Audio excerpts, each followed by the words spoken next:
Welcome to the Crazy Wisdom Podcast.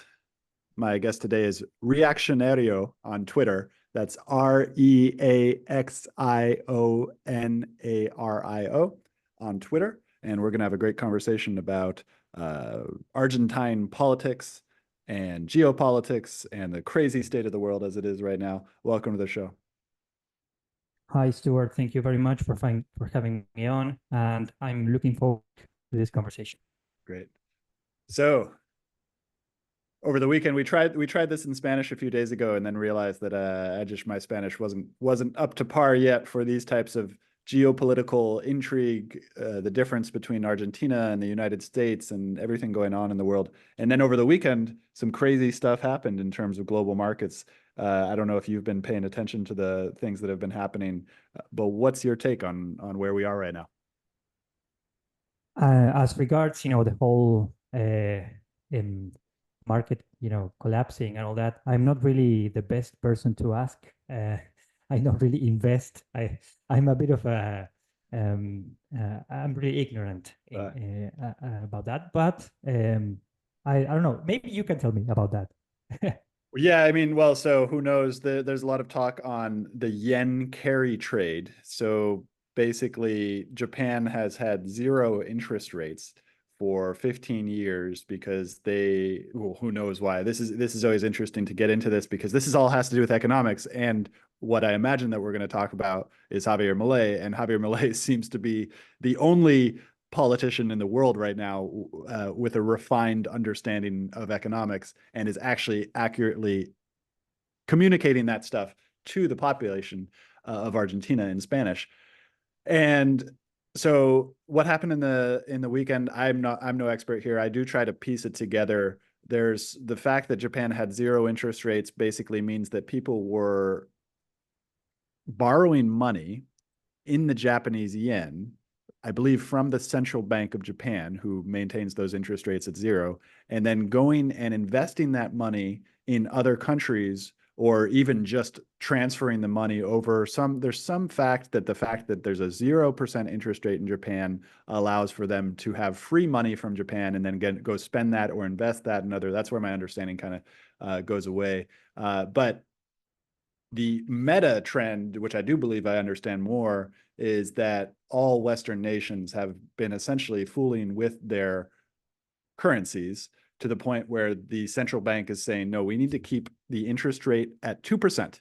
And it seems like they've just made this number up out of the top of their heads, and then essentially says, okay, we're going to keep it at 2% in Japan, we're going to keep it at 0%, and we're going to manage the economy in this way that the Soviet Union used to manage their production, but just focused on this interest rate question. And now where I think it makes relevant to our conversation here is that in Argentina, Javier Milei has decided to really focus on that issue from an economic standpoint of there's a central bank determining what is going on inside of the economy, and he's tearing it all apart. Anything that I said there that you want to dial into? Yes, yes. That is very, very good. So in order to understand really what Milei means in terms of economics, we have to understand what Argentina has been over the last century, right? Yeah. I mean, the central bank here was created in 1935, I believe, but the trends really come sometime before that, right? But basically, Argentina, just like the rest of the Western world, fell into the trap of the centrally planned economy, right? Which took the world, by storm in the 1930s, I believe. Yeah. Maybe you can correct me on that, but we had the case of Europe moving into, communism and fascism. America is no exception with Franklin Roosevelt, and his New Deal, right? Yeah. It's like the world fell in love with bureaucrats, public bureaucrats using the states to do good things, basically, right? And our country was no exception, of course, but we have been the exception I mean, as regards being so as regards it being so catastrophic for us that Yes. really we have no match in, in the rest of the world. I don't really know why. It seems that Europe and the USA and other countries managed this planned economy a lot better than us. Yeah. But here it has really meant a catastrophe for everyone involved, except, of course, the politicians and the people involved with these politicians. It's so interesting. And yeah, so let's go back to the point you made about FDR.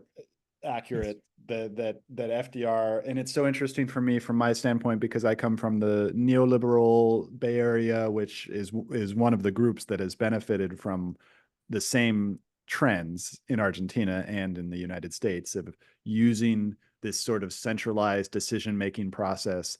And growing up, I thought that was good.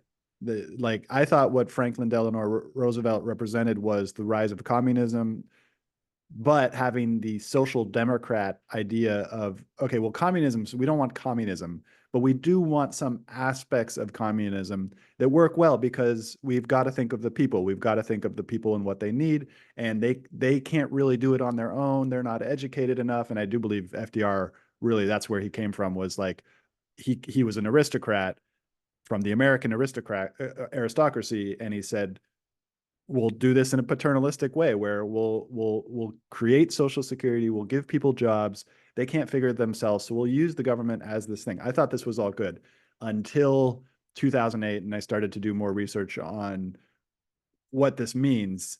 And so going back to the Federal Reserve, it's so interesting that 1935 is when Argentina implemented the central bank, because that's actually 20 years after the United States did it.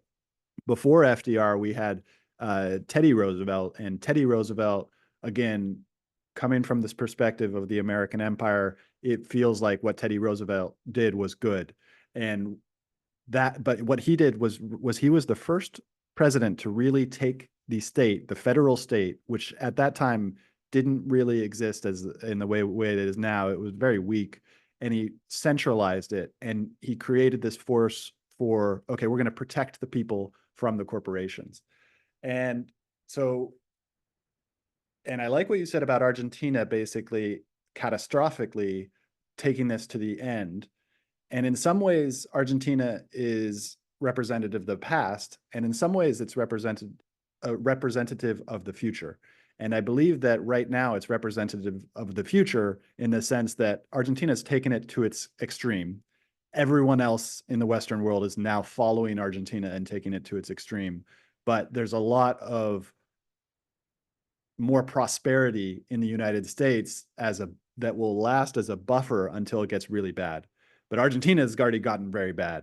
And now there's the reaction to it. And it seems like the only reaction in the world that I'm interested in following, because the rest, it feels like the conservatives are going in the opposite direction. Like they're becoming more anti-liberal in the same way that the liberals, the progressives in our English understanding, American English, the liberals also became anti-liberal first. Conservatives are now following them with a lot of examples of different, I don't think Trump is the best example of what we need in the United States. But Milei feels like whatever's going on with Milei feels like it's not anti-liberal. It's actually liberal going back. I know I said a lot of things there, but anything you want to comment on?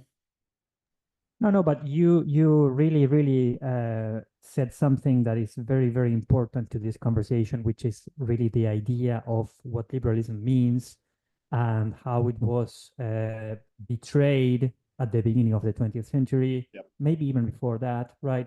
We have these writers like John Stuart Mill, for example, flirting with socialism already in the 19th century. We know that there has been a shift in the meaning of the word, right? Yeah. Ludwig von Mises said that anti-liberals disguised themselves as liberals. Yes, because it was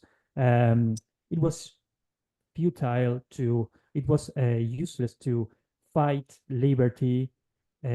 So these people who were anti-liberty in the English-speaking countries disguised themselves as a true libertarians, right? Yes. There was there's a very interesting book. I don't really remember what it's called, but it essentially spoke about this trend in American education to change the meaning of liberty to adjust it to a socialist perspective, which basically means that you are not free unless you are fed, unless you receive an education, and right. So Yeah. we go from the negative rights into the positive rights, which involve other people paying for my liberty, right? Yeah. Yeah. And this was done, I don't know if it was done elegantly, but it was done eloquently, and people believed it, right? So now we Sophistry. have the liberals, right? Exactly.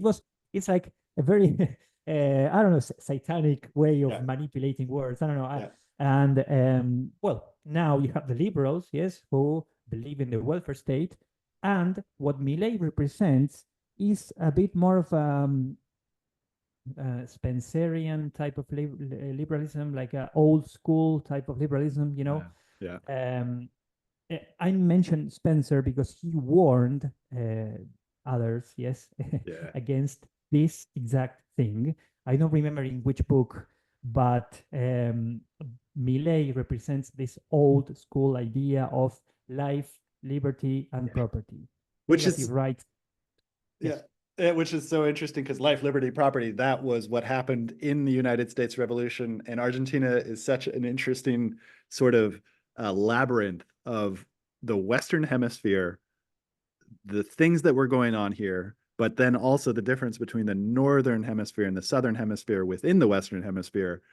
So that I often explain that the United States is a parallel universe to both Brazil and Argentina, and Brazil and Argentina are both parallel universes to each other as well. So we have three sort of large scale cultures slash governments that have existed and have evolved over here on the Western Hemisphere. And it's really important that it all happened before high speed telecommunications. So the cultures independently evolved before information started to pick up its speed.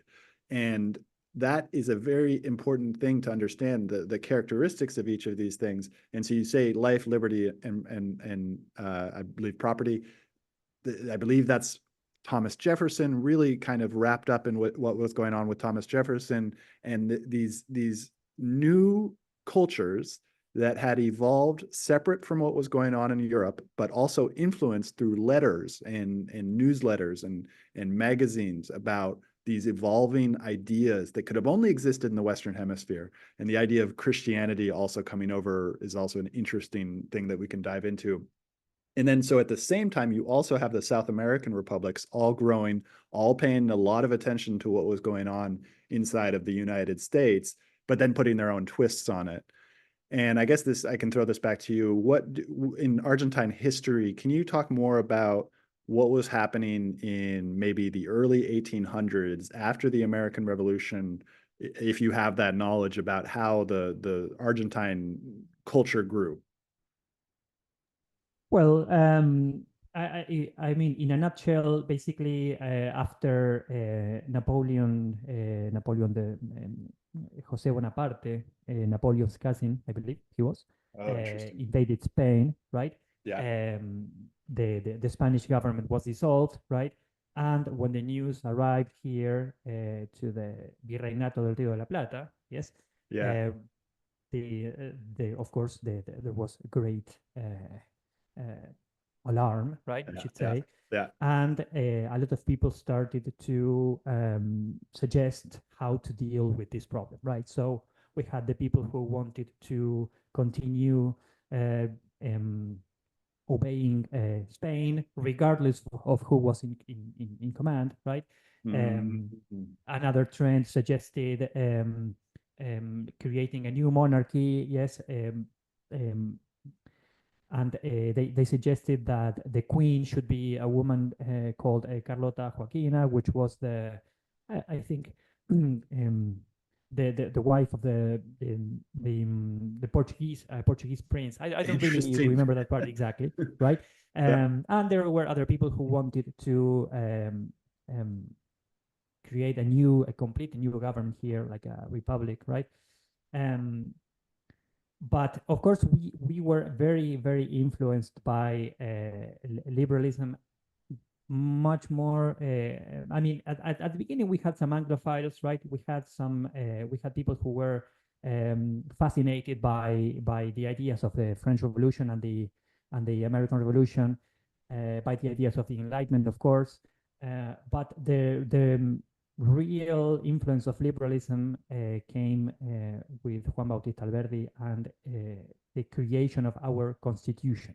It's interesting to note that our constitution was written in 1853, yes, and Yeah. our country became independent in 1816. So we had a few decades of civil war, conflict, many things that are common to new nations, right? Yes. And these ideas of 1853, this constitution really gave we should say, bore fruit at the end of the 19th century. So we applied these ideas of the free market, these ideas of individual liberty, and at the end of the 19th century and at the beginning of the 20th century, yes, our country was considered one of the richest in the world, right? As rich And as an Argentine. I love this. I've recently come across this thing that they used to say in Europe when the Argentines would come with all the money from, I believe, agriculture, and there's another important thing that happened in Argentina besides agriculture, but I can't remember what it was. But in Europe, they would say, "As rich as an Argentine," and I love that saying. Right, exactly. So 100 years ago and 120 years ago, yes, we were in a very good position in the world, right? We were a rich country. Of course, people are going to say that there was poverty, that there was. I mean, this is what they always do, Yeah, right? there always is. Exactly. So Argentina was really a beacon of culture in the continent, right? It was I don't remember exactly, but we were the first or one of the first countries to eradicate interest. So all of that is very important, is very relevant to Javier Milei, to understanding Javier Milei, because he believes, and I believe as well, that this was our golden age, Yep. and we were robbed of that legacy Ooh. by a corrupt, Interesting. political corporation, right? Which used the wealth that was created during this period, yes, to essentially create an industry of human rights, which we like when the way that this works all over the world is pretty much the same, right? Yes. We have a political class that tries to find the marginal elements in society and offers them rights in exchange for loyalty. And that is how you create people who depend on the government and will therefore defend the government with their lives. And all of this was created by using the wealth that was created during this period, this golden period. So sometimes we use like this Chinese phrase of the century of humiliation to speak about this period. I really like to use it because over the last 100 years we have been undergoing this period of humiliation, which ended last year. I hope. Yeah, I hope too, because it's like it's all a sort of just like explosion that's gone on my head. At first, 2016, that was the first time I realized that, okay, Trump got elected. My mental model of the world is not accurate. Let me go and figure out, how do I establish a better mental model of the world?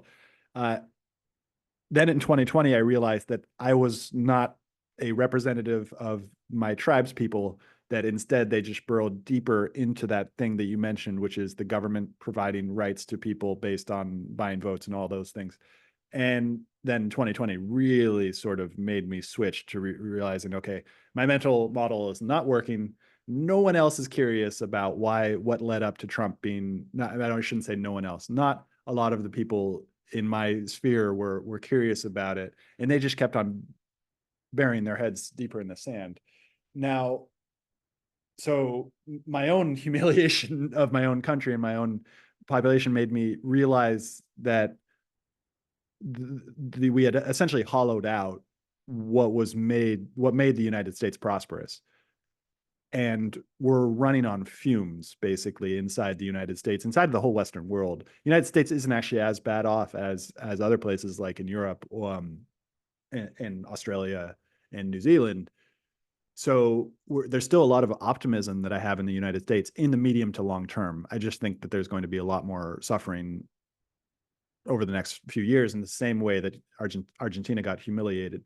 Now, you also mentioned some really interesting things about how it took a couple decades to go from the revolution in Argentina to a new constitution. And when analyzing these things, it feels important that time takes place. There's an ability to sort of, the United States happened quick. We got our revolution and our constitution, and it established these things, whereas Argentina had time to learn. And then I imagine can you go more into 1928, 1929, what happened in Argentina? My understanding of what happened with Argentina is up and to the right growth, riches in Argentine in those first couple decades in the 1900s, and then the stock market collapsed. And then Argentina never recovered. Is that an accurate understanding of that period of history? Yes. Basically, what one of the key moments in history. This could be a little controversial, Sure. but in 1916, the how do you say that? Like the franchise was extended, like the right to vote was extended. Is that correct? Yep. So the right to vote was extended significantly, and there was some reform that also involved the secrecy of the vote and some other things, which resulted in, sorry, I don't remember if this was in 1912 or 1916, but this was more or less around this time. And we elected our first demagogue, we should say, in 1916, which, in my opinion, and I think that a lot of people will agree, it was the beginning of the end for us. This man was called Hipólito Yrigoyen, yes, and he belonged to the Partido Radical or Radical Party. The Radical Party was maybe the biggest enemy of this aristocratic government that we had between 1880 and 1916, which again was the golden age of our economy, and I would say our society as well. But 1916 was really a turning point for our history because it began this idea of using, the public wealth to buy votes, right? This ended in our first coup d'etat in 1930. Yes, so it didn't end well, and of course, influenced by the market crash of 1929, I suppose. But then, of course, we had the 1930s. And the 1930s were sort of a return to the previous period, But this is known in our country as the infamous decade, because basically the governments had to commit fraud, electoral fraud, yes, to maintain themselves in power, right? And this was also a period marked by something called the sustitución de importaciones, which was the development of our national industry, yes, as a result of the economic crisis of the 1930s, right? Which again was also going to be very pernicious to us in the long run, because a lot of the things that is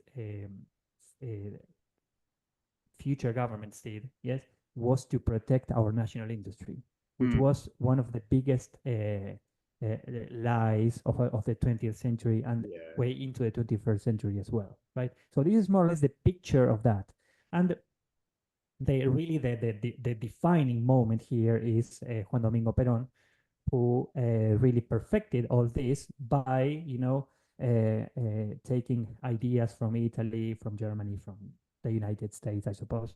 I am not really a peronologist, we should say, but he did a lot of things in that direction, and he instituted, for example, this idea of the right to have a job, the right to be fed, the right to an education, the right to have a decent house, for example, right? Those things belong to that period.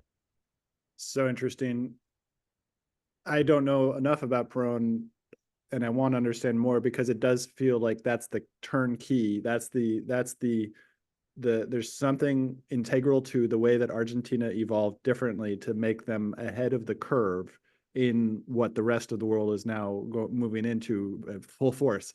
And so it feels like it has to do with Peron, and it feels like Peron transcends the traditional Western ideas of right versus left. Because from my neophyte, non-expert understanding, there was the welfare state mixed with the rightist way of authoritarianism, basically.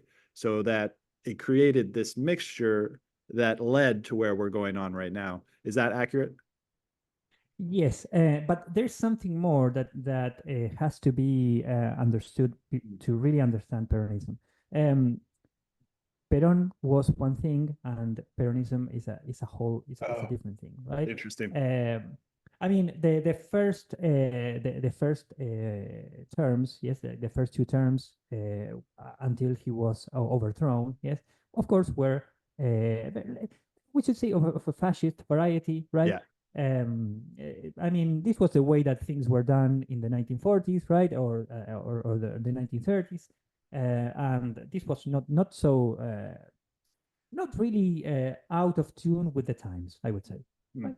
So, but the key point of the big shift in Peronism, because Peronism had like a left wing and a right wing, yes, which had a brutal fight in the 1970s when, of course, as usual, yes, the left tried to take over the party in the early 1970s, right? Yes, we have the communists trying to use Perón and his party, his platform, that this was something that the anarchists did too at the beginning of the 20th century, right? Yeah. The anarchists infiltrated the working class, right, to spread their ideas, right? And then the communists did the same subsequently, right? In the 1970s, with Perón being exiled, trying to plan his comeback, right? He was he had to be I mean he was in exile because he was really his name was forbidden in our country. Whoa. Right, to even pronounce his name. Yes, for a time he could not come to the country. He could not run for office. He couldn't do any of these things. But from exile, yes, he hired, we should say, the guerrilla movements that were developing here in our country, which were trained in Cuba, yes, by the way. And he decided to use them as pawns, really, in his game of power. And, well, eventually, yes, these guerrillas put so much pressure on the national governments, which were at that time, I mean, between 1955 and 1973, they were a mixture of, we should say, like they were civilian governments, but with military influence, right? So whenever the military party considered that this particular president was not fit to rule, they replaced him. They did like a little coup, right? And they replaced him with another one, right? This was this ended momentarily in 1973 when Perón came back. The problem is that when Perón came back, these left these communists who wanted who had helped him to return to the country wanted their share in the government, right? For example, before Perón was able to become president again, he had one of his puppets called Héctor Cámpora, who was very, very friendly with the communists. Yes.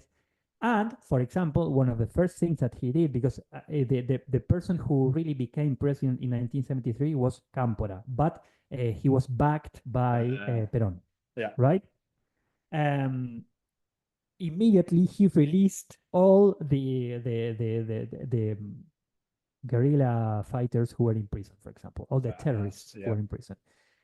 If you think about Argentina between 1970 and 1975, we are talking about dozens of attacks per day, like dozens of terrorist attacks every day, bombs in the street, police officers being attacked, even military headquarters being attacked. So in this climate of chaos, right, Perón comes back as a hero, but now he had to fight and eradicate these guerrillas who once tried to help him come back to power, right? But there is even another stage here, because of course the 70s, in 1976, there was another coup d'etat, right, that lasted until 1983. And this is key to understand something that came 20 years later, which was Kirchnerismo. Yeah, okay, got it. Right? In 2003, we had a new president, yes, who, Nestor Kirchner, yes, who decided to become a champion of the 1970s guerrilla fighters. Oh, interesting. Right? So, while in the 90s we went through a period of relative peace as regards that dark decade, which was the 1970s, this new president decided to infuriate the public against the represores, or the military officers who fought the communists in the 1970s, right? Of course, this goes into a whole other topic, but this is very important to understand understanding the rise of Javier Milei, because all of this propaganda that was pushed down our throats in the 2000s, right? Yeah. Which culminated in the 2020 pandemic, right? Yeah. Really solidified this gust of the people to this way of doing things, of this Kirchnerist government, right? I said a lot of things, so if you want to ask about something in particular, please go ahead. Yeah, there's a lot we can go into there. Yes. The thread that's most sort of emotional for me is the 2020, because I that was just such a turn, radicalized me to realize like the state of the world. And in Argentina, I was watching Argentina because I was coming down to Brazil as California kept on just making these decisions that were so strange to me, but are wrapped up in everything we're talking about, like, because it feels like California is the Kirchnerist version of the United States, like that. That's the level of insanity that's going on in California. And then so I would come to Brazil, and which was under Bolsonaro, and I don't think Bolsonaro is really representative of the same thing that Javier Milei has going on, although I think they're temporarily allied together, those two factions of the conservatives. And so I would come to Brazil because Brazil was open still, and it was summer down here. And it was as California would descend into its ridiculousness for the winter, I would come down to Brazil and experience freedom. And one of the key things I got from that, also related to Brazil, also related to Argentina, also related to Colombia and other countries, is that and I don't mean this to be offensive or anything like that, that actually, I think you'd probably agree with me, because the South America feels like it's the last free place on earth, not because of the government, but for a lack of a strong government. In a place like California, the government is strong enough to establish these ridiculous regulations for housing, do all of these things. The lockdowns actually was strong enough to do really stupid stuff with lockdowns, whereas Brazil was not. Argentina, this goes back to what you said about the pandemic in Argentina. While I was in Brazil, I was witnessing what was going on in Argentina, and Argentina had the longest lockdown in the entire world. And from the outside, it looked like it was an effective lockdown. Since I've been here, I've understood that it was in some ways, because if you're in Buenos Aires, there is more of a state presence in Buenos Aires than there would be outside of Buenos Aires. Can you go more into the particulars of what it was like here, to understanding why that hatred of what was going on was so visceral that it led to Javier Milei? Yes, yes. So of course, as you said, our lockdown was about, I don't remember exactly, but it was like a year and a half, which was insane. And the only reason why we didn't really collapse uh, into, I don't know, a civil war or something, Yeah. or whatever, is because the government, while big, is so inefficient that it really cannot enforce the law, as, for example, in California, right? So everyone on the surface, right, stuck to the lockdown, but under the surface did whatever they wanted, Yeah. which is the Argentinian way of doing things, and which is the essence of our freedom, right? Yeah. We will say yes to the government, of course. We will not openly rebel against the government, but underneath the surface, we will do whatever we want, right? Sometimes we have learned to take the law as a suggestion, Yeah. sometimes, right? Right. So, but this is because the government has decided to make a mockery of its own laws, right? Yeah. So this is something that, okay, if you don't respect your own laws, why should we do it, right? So a very interesting thing about our lockdown is that, okay, everyone had to think about new ways of making a living, right? We really learned how to do things in spite of the government's opposition, right? A lot of people lost their jobs. A lot of people had to close down their shops, their businesses, right? Some people were very, very deeply affected. But everyone, regardless of how harmed you were during this period, yes, by these insane policies, uh, we started to, how can you say, like, coalesce into some type of common hatred of the ruling classes. What do we mean by this? What do I mean by this? What I mean is that the only people who were truly happy during this period were the public employees, right? Yeah. Public employees. So you had to sit at home watching TikTok videos about, I don't know, you had to see public workers at home. This was something that a journalist from Argentina said, that you had to sit and watch them bake bread in their houses, right? And be all happy and merry, right?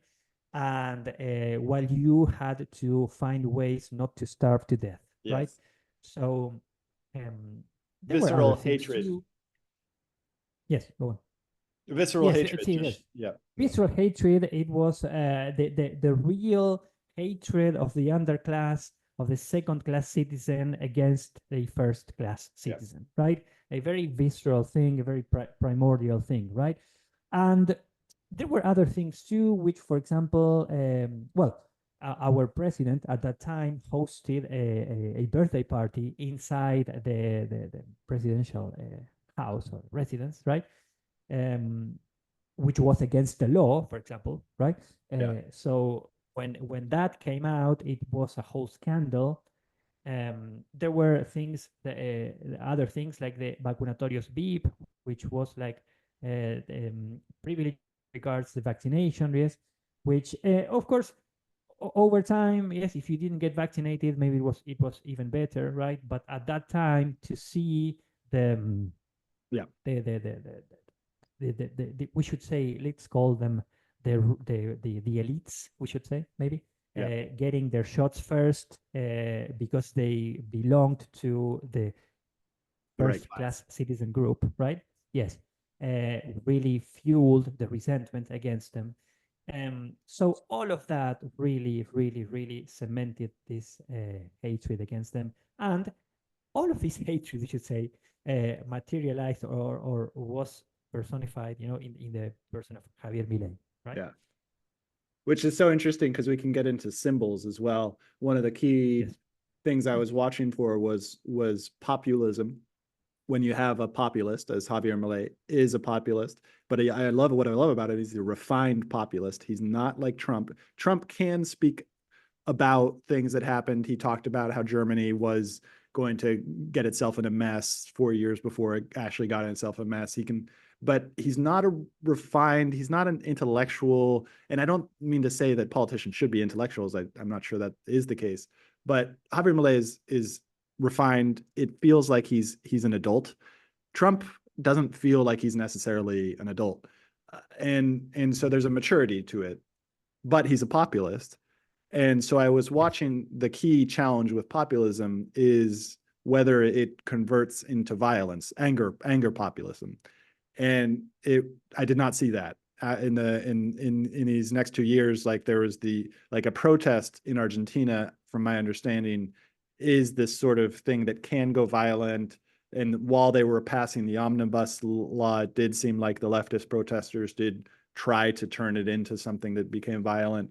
But from the government side, it didn't cross over into that. And so that was a good sign for me.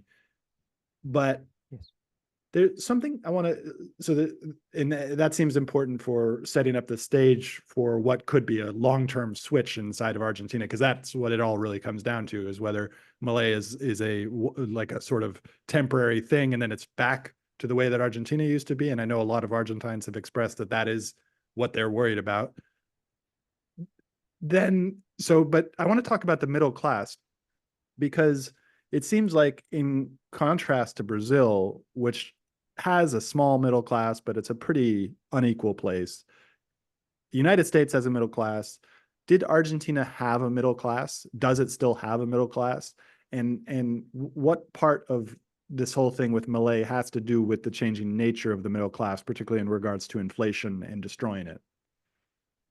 Well, the question of the middle class has always been key to our the way of understanding, politics and society, and the way that I mean, if you really think about the logical conclusion of the socialist, Kirchnerist, Peronist way of doing things, the logical conclusion is that there is no more middle class. Yeah. There's a 3% of the population who is let's say the bureaucrats, the party, right? The members of the party, or the party, the people who work with the party or deal with the party, and then you have a huge mass of people who depend on the state to survive, right?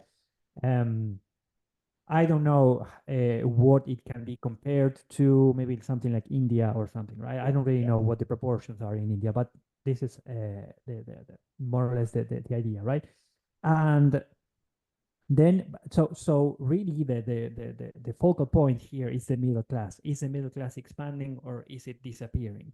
Over the last 20 years, it is very clear that the middle class has been waning, right, and disappearing very dramatically, because the things that make us middle class have become so expensive, right, that it's impossible to sustain them. For example, the middle class sends their kids to English school or to English institutes, which we call them here, for private lessons. This is something that the middle class does. For example, the middle class takes their kids to do certain sports, and Yeah. basically what they do is to try to pass on to their children some kind of a cultural capital, yes, Yeah. that is now being lost, which is harder and harder to maintain, right? Cultural capital and material capital. So, of course, the middle class always manages to come back, right? As soon as politicians stop doing stupid things with other people's money, right? But I think that the middle class at this point in time is at its worst state, probably in history. So it still exists, but it's really in a very very And it seems as if the middle class, so it seems to be disputed, and I believe what we're discussing here on a longer train of thought is that this whole thing of this socialism but not socialism that somehow became a part of the air that Westerners breathe has in it with a couple embedded hypotheses. Those hypotheses, such as the welfare state is the way that the middle class gets sustained. Because if we look at it from that angle that I grew up with, I would have said 10 years ago that the welfare state is the reason why the middle class exists. You need the welfare state in order to create the middle class. And I think a lot of the neoliberal, maybe even neoconservatives would agree with that. Now with Milei, it seems like there's a test in the opposite, which is what happens if you remove the welfare state? What happens to the middle class there? And this experiment can't be done in Europe because Europe, with the demographics and the immigration, it's all they want to do is change the welfare state to support native-born people rather than the immigrants. In the United States, it's a whole other thing. In Argentina, it seems like because of the way that Argentina transcends the rest of the West, and in some ways then becomes the bastion for the rest of the West, because you walk outside and you see these buildings of just like the glory of what the 1800s gave us. And the only reason it exists is because the United States also had those buildings, but we tore them down and replaced them by just brutalist insanity. And so there's an experiment going on here, and it's an experiment about what happens if you remove the welfare state. Can you talk more about that? Yes, I mean, Javier Milei would not consider this an experiment. He would simply say that we are doing what the 19th century did in Europe and in the United States. Oh, interesting. To make the people prosper, right? Prosperous. So what Javier Milei would say, or at least what I would say, I better phrase it that way. What I would say is that when Europe and let's say Western civilization betrayed liberalism, yes, and decided to create the welfare state, they were simply feeding off the wealth that was created in the previous century, right? Yep. So when that wealth runs out, right? Yes, for a time you had like 2 or 3 decades of a nice middle class, right? With people buying cheap things, right? But when the wealth runs out, yes, because the way that this works is that when you institute the welfare state, you are changing the mentality of the people. So there's a demographic transformation, right? And it's a bad transformation because the newer generations who grow up with or under the welfare state, yes, will not be able to produce the same amounts of wealth as the previous generations. So essentially what you are doing is that you are creating some type of comfort in the present using the wealth from the past and depriving the future generations of that welfare. So welfare state is the eternal present, right? It's like we are living, right? We are living, we are enjoying our lives now, yes, but we are depriving the future, yes, of this wealth because we are basically using it for ourselves, which happened, I suppose, in the 50s and the 60s, right? Yeah. I maybe that was the peak of the welfare state, the 70s, I don't know. And now that that wealth is disappearing, right, and the newer generations really cannot produce the same amounts of wealth, that whole system is collapsing. So, for example, it's collapsing in Europe because the pension system is broken. It's broken here. You have to raise taxes, or you have to Lower expenses. exactly. I mean, yes, since lowering expenses is never an option for these people, yes, all you have to do is raise taxes and print money. Yeah. Exactly. So what Javier Milei would say, no, your experiment failed in the 20th century, Yeah. right? This is the way that things are done. I mean, this is the way you should do things, and we are simply doing what works. Yeah. Right? Yeah, it's so interesting because Yes. it goes back to the 1800s and in the neoliberal perspective, which I grew up in, everything great happened with FDR and in Europe, the corollary things that happened in Europe. Now with this hopefully more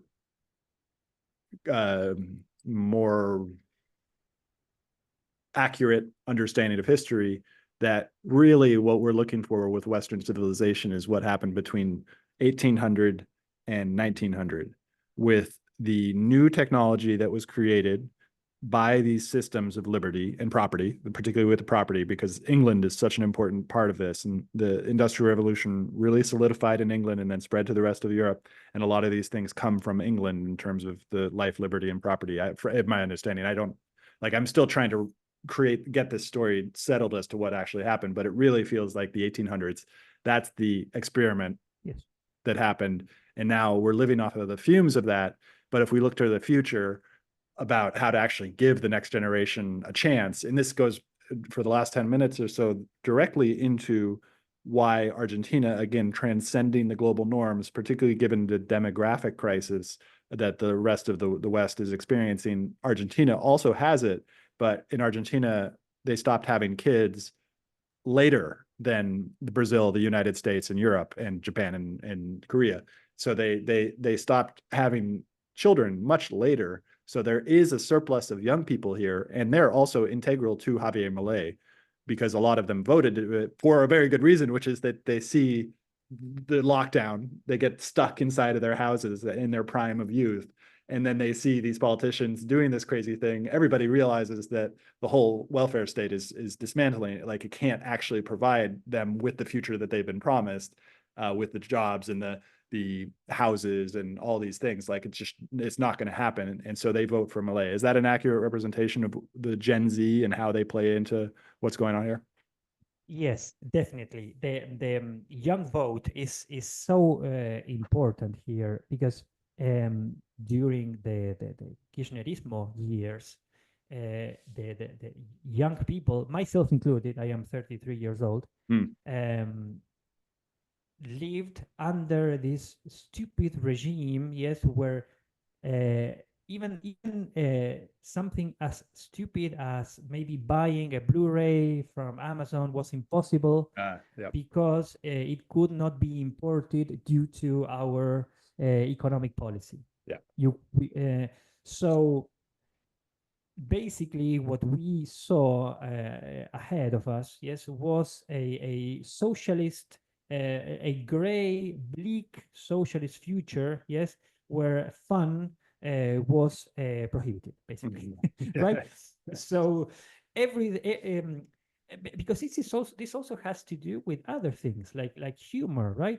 These last 20 years have been terrible for basically enjoying your life. Everything related to Kirchnerismo is so serious, so solemn, right? They try to make it seem like they are the people, that they are the party of the populace, right?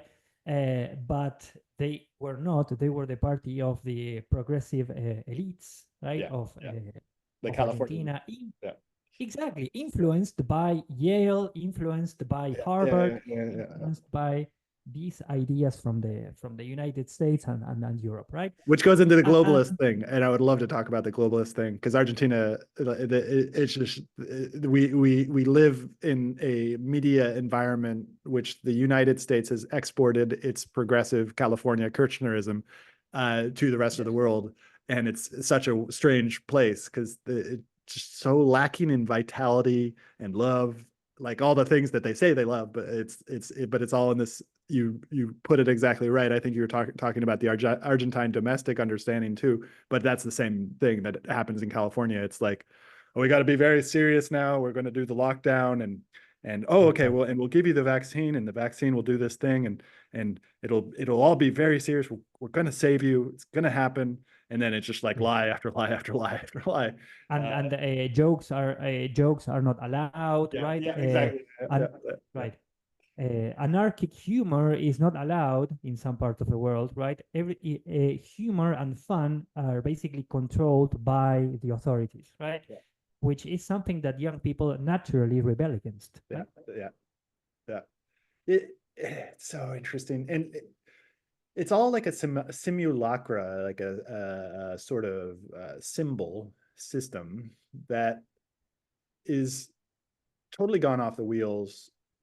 And I think for people who can sense these things very early, it's lost it. But a lot of people take a lot of time to understand the patterns, the trends that are changing.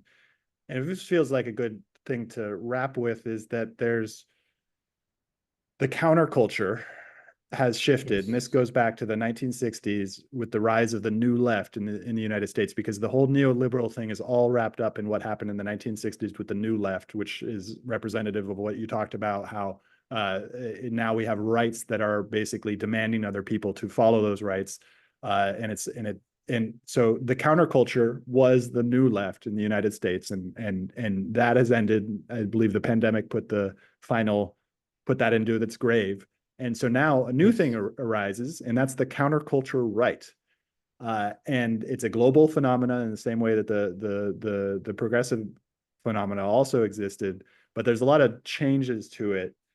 This feels like, to give it back to you, is that with the rise of this counterculture on the right, how does that play into Argentina, and how does it compare to the counterculture of the right of other places? Because the United States, a lot of people in the United States are looking at the election, and it's just crazy because there's just two candidates who are, and then, there's, not to mention that here's a very interesting tidbit that you might enjoy. What happened in the primaries? The primaries were actually invented by the Democrats, by the New Left in the 1968, in order to remove the smoke-filled rooms, because prior to that, the way that we would elect the candidates for presidency would be small groups of party leaders determining who would go on the ballot. And then, because it was a republic, it wasn't a democracy. Like, there was a landed gentry in the United States that it was supposed to create these things. Like, the idea of a democracy was invented again by the New Left. It's not a democracy, it's a republic. And so they actually invented this in 1968 with a commission, established primaries. The conservatives, the Republicans, then followed through and did their own primaries. And now, with Kamala Harris being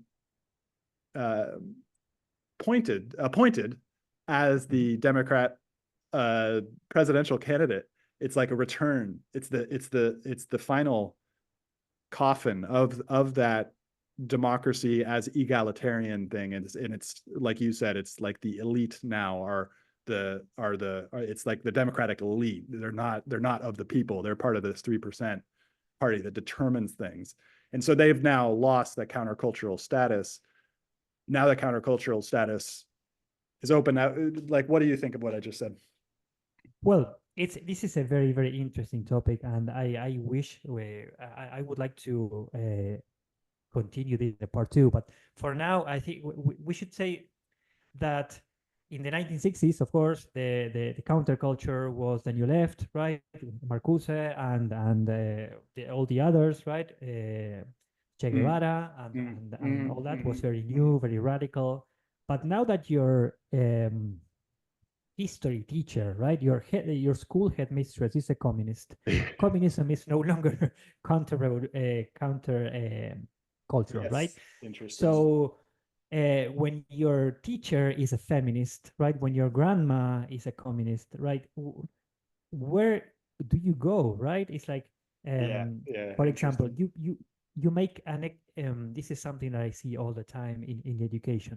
A student makes an edgy joke about race, about gender, about whatever you want to say, and the whole class stops, and then the teacher gives like a 30-minute lecture on why racism is wrong, and the teacher then goes to the headmistress and they plan a day of reflection, and we must think about our values. We are against racism, and then it becomes a huge deal that the student perceives as this authoritarian figure, yes, trying to tell them what to think, right?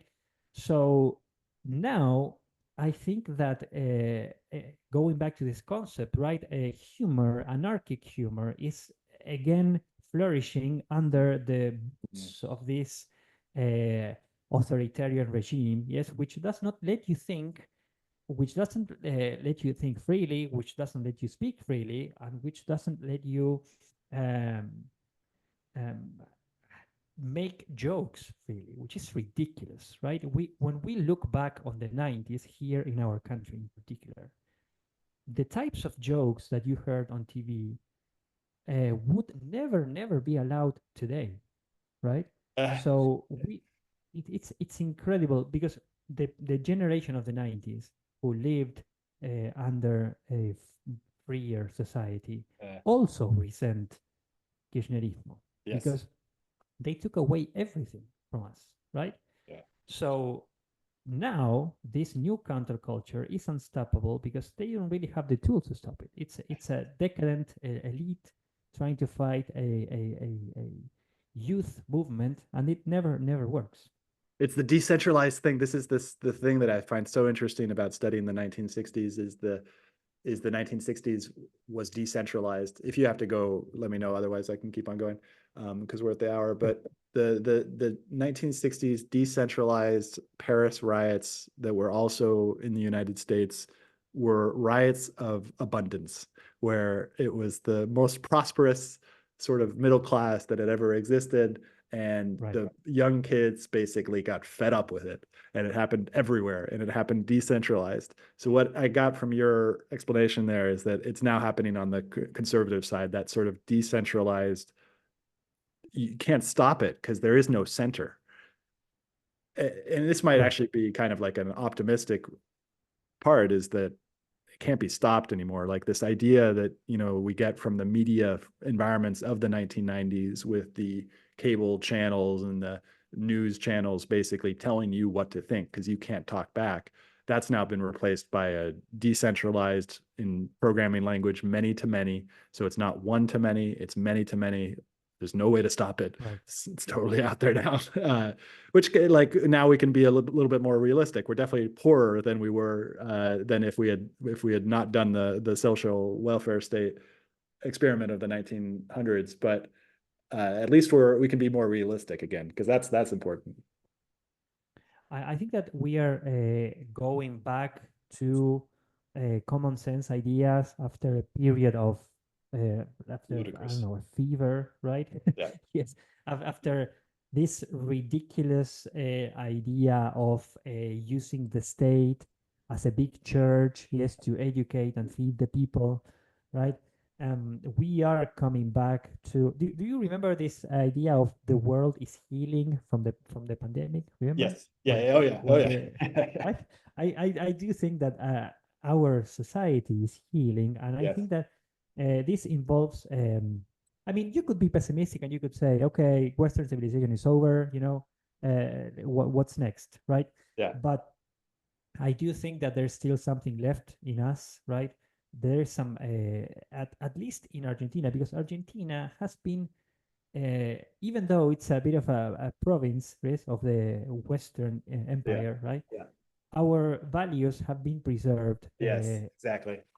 Yes, they are, I would say, quite intact, you know. Yeah.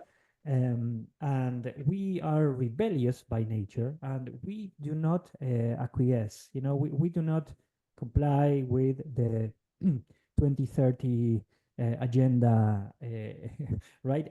Points, right? Yeah. We don't want that. We will not, as you say, right? Eat the bugs, you know. Yeah. Yeah. So I think that I am optimistic about the future. Yeah. I do have to go, but I am very happy to pick this up some other time, because the 1960s and the New Left is one of my favorite topics. So Thank you so much for coming on. And people find him on Twitter at Reaxionario, Reaxionario. So go and find it. I'll put it in the show notes. Thank you so much. thank you very much. Bye.